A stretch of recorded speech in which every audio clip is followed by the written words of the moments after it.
কেমন আছো বন্ধুরা? আশা করি খুব ভালো আছো। আমিও খুব ভালো আছি। আজকে তোমাদের সামনে একটা সিম্পল আর সহজ পদ্ধতিতে পনিরের রেসিপি নিয়ে হাজির হলাম।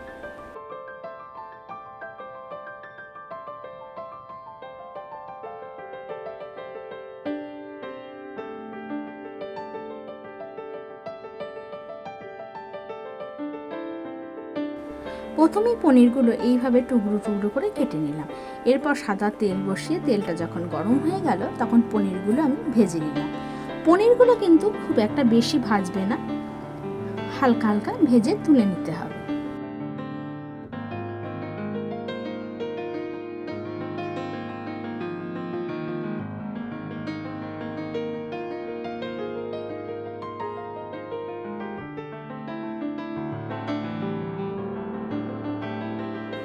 এইভাবে যখন পনিরটা ভাজা হয়ে যাবে তখন তুলে নেবে। আবারও আমি একইভাবে পনিরগুলো দিয়ে দিলাম। এইভাবে সব পনিরগুলো একে একে ভেজে নেব।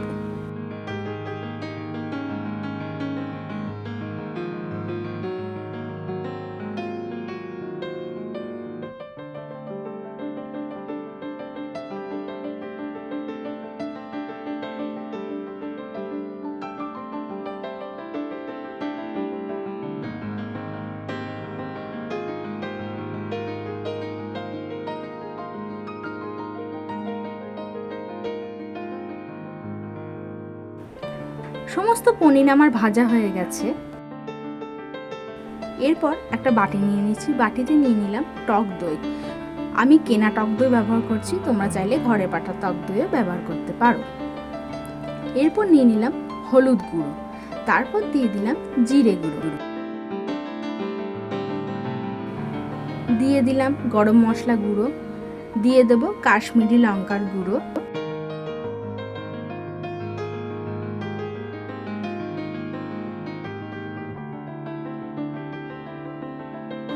আর দেব ঘরের তৈরি ভাজা মশলা।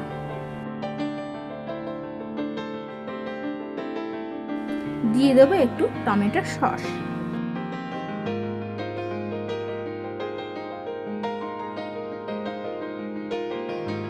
সমস্ত কিছু দেওয়ার পর খুব ভালো করে আমি দইয়ের সঙ্গে এটা মাখিয়ে নেব।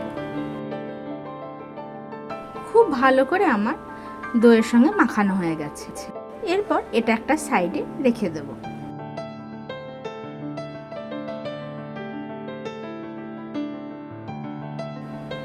অন্যদিকে কড়াই বসিয়ে দিয়েছি। কড়াইয়ে সাদা তেল দিয়ে দিয়েছি। তেলটা যখন গরম হয়ে গেছে তখন আমি কিছু ফোড়ন দিয়ে দেবো। ফোড়নে নিয়েছি আমি গোটা জিরে, শুকনো লঙ্কা দুটো আর কিছুটা লবণ। এরপর যখন ওটা ভাজা ভাজা হয়ে যাবে সেই পর্যায়ে আমি দিয়ে দেবো কিছু ডুমো ডুমো করে কেটে রাখা আলু। আলুটা দেওয়ার পর খুব ভালো করে নাড়াচাড়া করে নেব।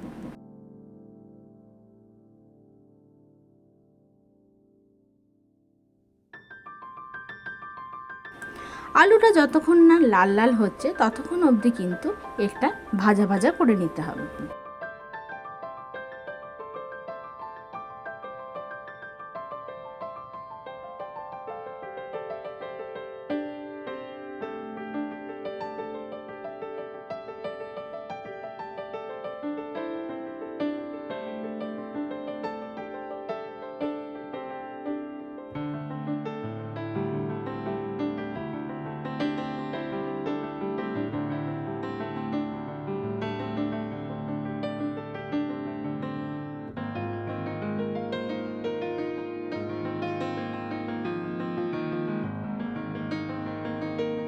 আলুটা কিন্তু বেশ ভালো করে লাল লাল করে ভাজা হয়ে গেছে। এরপর আগে থেকে দইয়ের সঙ্গে যে মশলাটা আমি করে রেখেছিলাম সেই মশলাটা কড়াইয়ে দিয়ে দেবো। তারপর সেই বাটিতে একটু জল দিয়ে সেই জলটাও কড়াইয়ে দিয়ে দিলাম। দেওয়ার পর খুব ভালো করে নাড়াচাড়া করে নেব।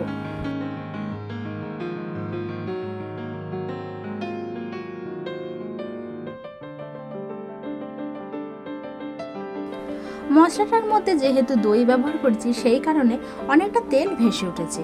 খুব ভালো করে কিন্তু মশলাটাকে নাড়াচাড়া করে নিতে হবে যাতে মশলা থেকে কাঁচা গন্ধ না আসে।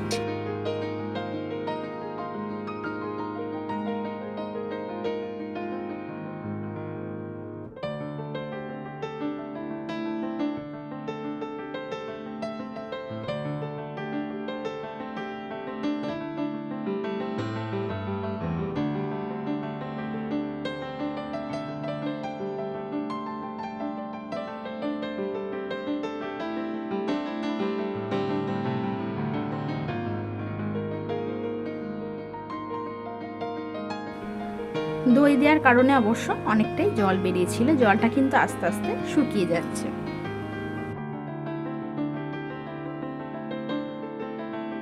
জলটা কিন্তু আস্তে আস্তে অনেকটাই শুকিয়ে গেছে আর কড়াইয়ে লেগে লেগেও যাচ্ছে।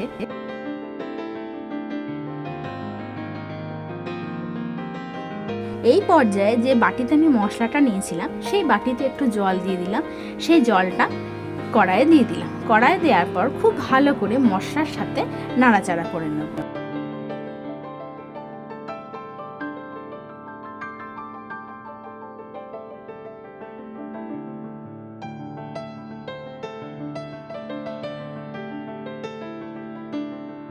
খুব ভালো করে মশলাটা যখন কষানো হয়ে গেছে তখন উপর দিয়ে দেব কিছুটা কাসুরি মেথি। কাসুরি মেথি দেওয়ার পর খুব ভালো করে আবারও নাড়াচাড়া করে নেব।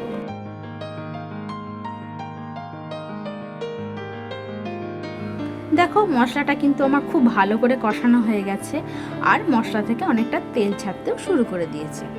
এইবার পরিমাণ মতন জল দিয়ে দেবো আলুটা সেদ্ধ হওয়ার জন্য।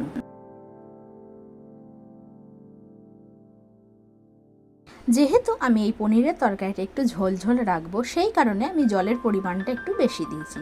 তোমরা চাইলে জলের পরিমাণটা একটু কমও দিতে পারো। এরপর ভালো করে নেড়ে চেড়ে আমি ঢাকা দিয়ে রেখে দেবো আলুটা সেদ্ধ হওয়ার জন্য। কিছুক্ষণ পর ঢাকাটা খুলে দেখে নিতে হবে যে আলুটা সেদ্ধ হয়েছে কিনা। দেখো আলুটা কিন্তু আমার মোটামুটি খুব ভালো মতনই সেদ্ধ হয়ে গেছে। এরপর আগে থেকে যে পনিরগুলো আমি ভেজে রেখেছিলাম সেই পনিরগুলো আমি দিয়ে দেব।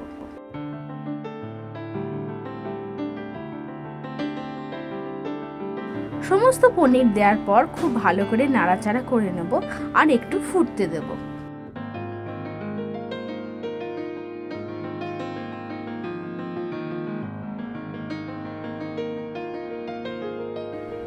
দেখো বেশ ভালো মতনই ফুটে গেছে আর আগের থেকে জলটা একটু কমেও গেছে।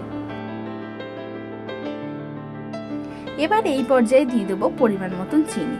যেহেতু পনিরের তরকারিটা নিরামিষ সেই জন্য চিনি ব্যবহার করেছি, তোমরা চাইলে চিনিটা স্কিপও করে যেতে পারো।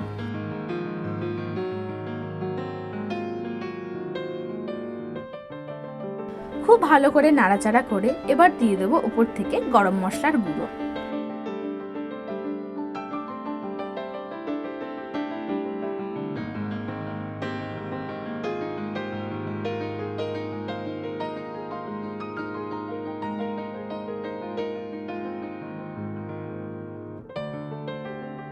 তারপর দিয়ে দেবো 1 চামচের মতন ঘি। দেওয়ার পর খুব ভালো করে নাড়াচাড়া করে নিলেই কিন্তু আজকে পনিরের এই নিরামিষ রেসিপিটা একদম তৈরি হয়ে যাবে। আজকে এই পনিরের রেসিপিটা খুব সহজ আর সিম্পল পদ্ধতিতে তৈরি করলাম। তোমাদের এই পনিরের রেসিপিটা কেমন হয়েছে জানাতে কিন্তু অবশ্যই ভুলো না। যদি আমার রেসিপিটি খুব ভালো লেগে থাকে তাহলে লাইক, কমেন্ট, শেয়ার আর সাবস্ক্রাইব করে আমার পাশে থাকার অনুরোধ রইল।